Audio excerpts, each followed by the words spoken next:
This is rebel-held Rwanda, and these are the faces of some of the killers.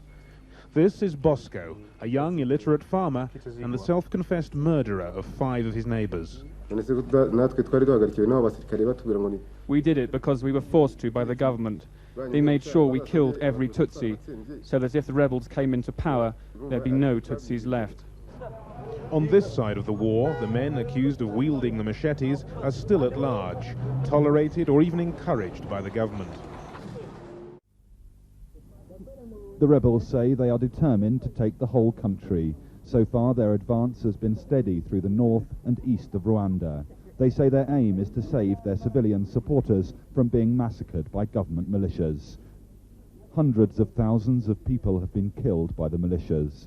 They killed mainly Tutsis, the ethnic group from which the rebels draw most support, but also Hutu opponents of the hardline Hutu government. Everyone was killed or fled from this village near the border with Burundi. In some villages, Rwandans are gathering firewood to cremate the bodies of the victims of the massacres.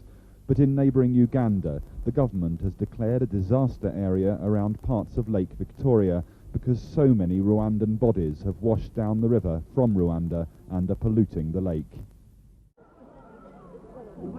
People are still fleeing the mass slaughter that has characterized this war. The latest, the murder of 60 children in Kigali. At least here there is a degree of security for them, provided by the rebels of the Patriotic Front. The rebels have had all the military success so far, but they're well prepared for any government counteroffensive. The pro-government radio's command to fill up Rwanda's graveyards has been only too widely obeyed.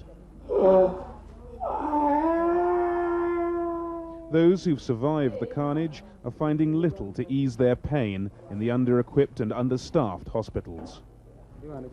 Down the road is the government stronghold of Butare. The militia, whose clubs and machetes have drawn most of the blood in this conflict, are still in charge here and getting ready for more fighting.